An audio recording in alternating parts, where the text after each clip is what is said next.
이렇게 시간이 안 가는지 정말 버스 안에서 going 이불 속에서 going은 언제나 너에게 going.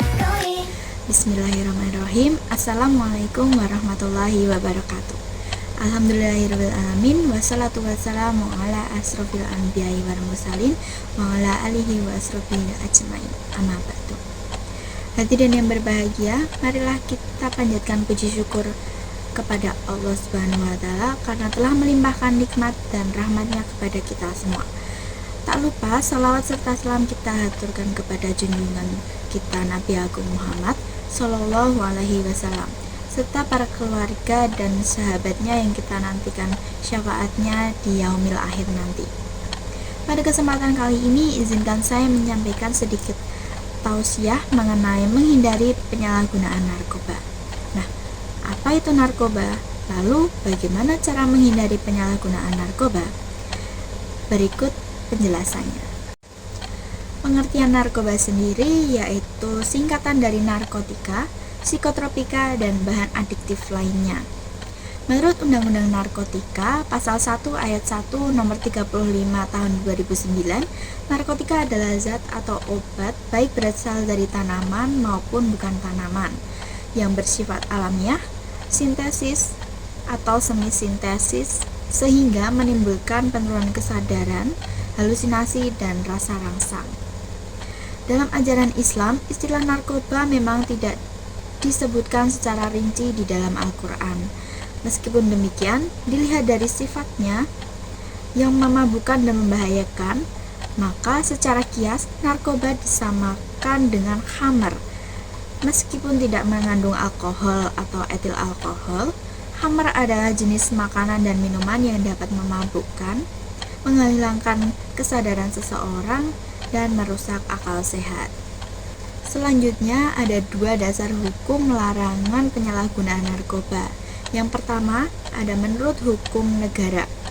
Dalam Undang-Undang Kefarmasian, narkotika termasuk kategori obat, sedangkan yang termasuk golongan narkotika yaitu ganja, kokain, marijuana, morfin, heroin, dan zat sejenisnya yang mempunyai khasiat seperti narkotika.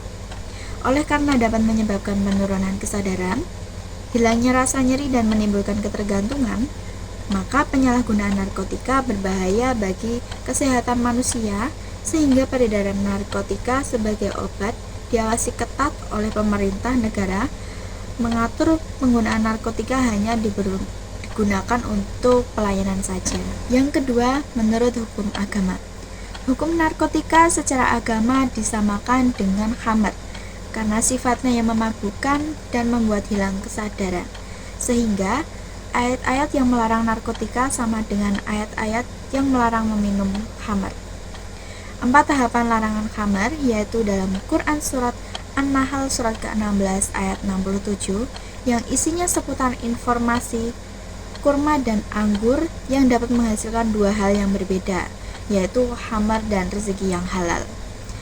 Yang kedua ada Quran Surat Al-Baqarah surat kedua ayat 219 yang isinya memberi isyarat tegas agar menjauhi khamar.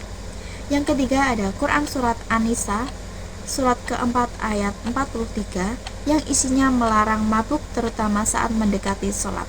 Dan yang terakhir atau yang keempat Quran Surat Al-Ma'idah surat kelima ayat 90 yang isinya tegas mengharamkan khamar, judi, dan mengundi nasib.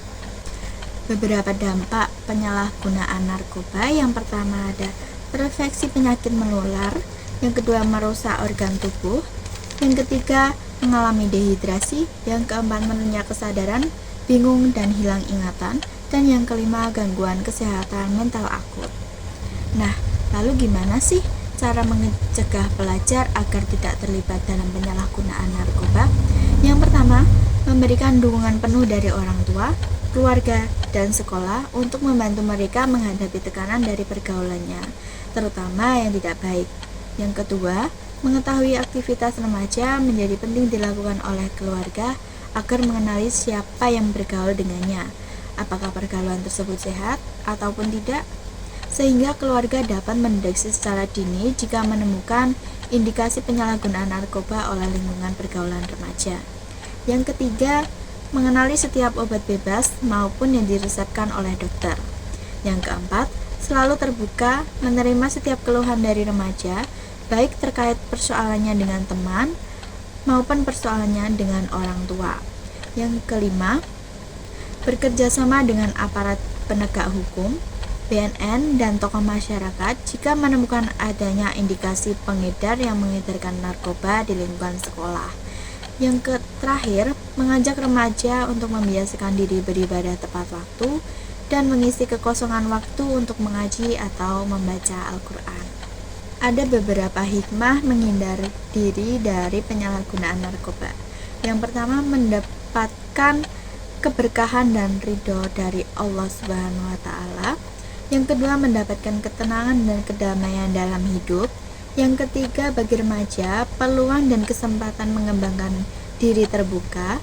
Yang keempat, terjaga kesehatannya dan menjaga umur panjang. Yang kelima, hubungan sosialnya lebih terjaga dan sehat. Dan yang terakhir, mudah menerima ilmu dan nasihat dari orang yang lebih tua. Hadirin yang berbahagia, usai sudah penjelasan yang saya sampaikan, semoga kita semua terhindar dari perbuatan yang membuat Allah murka. Sebelum saya tutup, mari kita berdoa bersama agar ilmu yang kita dapat bermanfaat. Allahumma ja'al ilman nafi'an wa ja'alni min ibadikas sholihin.